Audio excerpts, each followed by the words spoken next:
दिसंबर 1971 की ठंडी हवाओं में बंगाल की खाड़ी जैसे किसी बड़ी कहानी की प्रतीक्षा कर रही थी। पूर्वी मोर्चे पर भारत की सेना ने पाकिस्तान के खिलाफ निर्णायक बढ़त बनाई थी और ढाका पर कब्जा लगभग तय था। लेकिन पश्चिम की ओर से एक नया खतरा उभर रहा था। अमेरिका ने अपने 7वें बेड़े को बंगाल की खाड़ी की ओर बढ़ाया, जिसमें यूएसएस एंटरप्राइज, एक परमाणु विमानवाहक पोत और उसके साथ कई एस्कॉर्ट जहाज थे। उनका उद्देश्य स्पष्ट था, भारत को युद्ध रोकने के लिए डराना। आईएनएस विक्रांत पर लेफ्टिनेंट अर्जुन राणावत और उनके सहकर्मी रात भर अपने अपने स्थान पर तैनात थे। रेडियो से लगातार नई सूचनाएं आ रही थीं। सभी यूनिट्स सावधान। अमेरिकी 7वें बेड़े की गतिविधियां तेजी से बढ़ रही हैं। अर्जुन के मन में घबराहट थी। अगर अमेरिकी बेड़े ने हमला किया तो भारतीय नौसेना के लिए परिणाम भयंकर हो सकते थे। उसने सोचा, इतिहास की यह रात भारत की सेना के साहस की कसौटी होगी। इसी बीच सोवियत रूस ने अपनी पैसिफिक फ्लीट और पनडुब्बियों को भारतीय जलक्षेत्र की सुरक्षा के लिए भेजा। उनका उद्देश्य केवल एक था, किसी भी अमेरिकी हस्तक्षेप को रोकना और भारत का समर्थन करना। कहानियों के अनुसार इस रूसी तैनाती को लोग प्रतीकात्मक रूप में 40वां बेड़ा कहते हैं। असल में यह कोई आधिकारिक बेड़ा नहीं था, बल्कि सोवियत नौसैनिक बलों का समूह था जो भारत की सुरक्षा के लिए सक्रिय हुआ। समुद्र पर अगले 3 दिन तक तनावपूर्ण गतिविधियां होती रहीं। आईएनएस विक्रांत और उसके समर्थन जहाज सतर्क रहे। अमेरिकी बेड़े की दिशा और गति को लगातार मॉनिटर किया गया। सभी अधिकारी जानते थे कि कोई भी चूक महंगी साबित हो सकती है। अर्जुन और उसके साथी अपने ड्यूटी पर थे, लेकिन मन में हमेशा सवाल था, क्या हम इस बड़े बेड़े का सामना कर पाएंगे? और समुद्र की गहराइयों में रूसी पनडुब्बियां लगातार अमेरिकी जहाजों की निगरानी कर रही थीं। उनकी रणनीति थी, बिना किसी प्रत्यक्ष संघर्ष के केवल डर पैदा करना और अमेरिका को पीछे हटवाना। 13 दिसंबर 1971 आईएनएस विक्रांत ने पहली बार अमेरिकी जहाजों की एक झलक देखी। सोनार और राडार संकेतों ने पुष्टि की कि यूएसएस एंटरप्राइज के अग्रिम दस्ते खाड़ी में प्रवेश कर चुके थे। लेफ्टिनेंट अर्जुन और उनके सहकर्मियों का मनोबल टूटने के बजाय बढ़ा।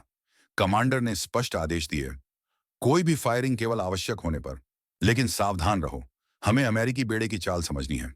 तभी रूसी पनडुब्बियों ने अपने उच्च प्राथमिकता संदेश भेजे। आईएनएस विक्रांत को सूचना मिली, हम आपकी रक्षा कर रहे हैं, अमेरिकी बेड़े का मुकाबला करने के लिए तैयार रहें। इस संदेश ने भारतीय नौसेना के जवानों का मनोबल बढ़ाया। वे जानते थे कि अकेले नहीं हैं। समुद्र की सतह पर हल्की धुंध और हवा की गति युद्ध की भयंकरता को और बढ़ा रही थी।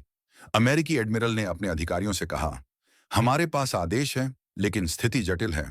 कोई भी कदम सोच समझकर उठाए।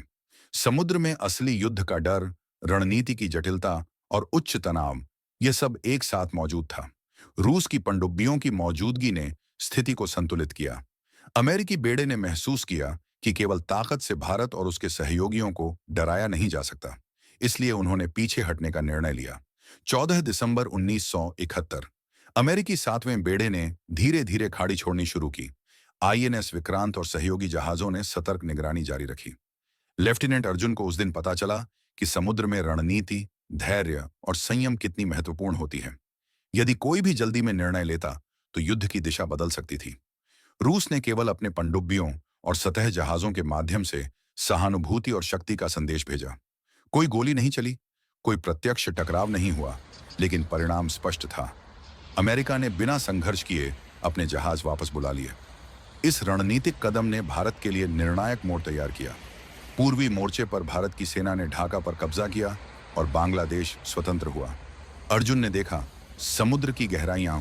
16 दिसंबर 1971 ढाका में विजय के बाद भारतीय नौसेना और सेना के अधिकारी अपने जहाजों पर लौट आए। लेफ्टिनेंट अर्जुन ने सोचा, हमने केवल हथियारों से नहीं, बल्कि साहस, रणनीति और मित्रता से जीत हासिल की। रूस के हस्तक्षेप ने स्पष्ट किया कि रणनीतिक समर्थन और अंतर्राष्ट्रीय मित्रता युद्ध में निर्णायक भूमिका निभा सकती है। अमेरिकी बेड़े की वापसी ने यह भी साबित किया कि केवल ताकत के बल पर परिणाम तय नहीं होते। समुद्र की गहराइयां और उसकी रणनीतियां इंसानी साहस और योजना का सम्मान करती हैं। आईएनएस विक्रांत और उसके सहयोगी जहाजों ने इतिहास लिखा। उनके साहस, तैयारी और संयम ने भारतीय नौसेना के इतिहास में एक नई मिसाल कायम की। अर्जुन राणावत अपने डेक पर खड़ा समुद्र को देख रहा था। उसने महसूस किया कि यह युद्ध केवल हथियारों और गोला बारूद का नहीं, बल्कि रणनीति, साहस और मित्रता का भी था। और यही वह सच्चाई थी जिसने रूस के समर्थन और अमेरिकी वापसी के साथ भारत की जीत सुनिश्चित की।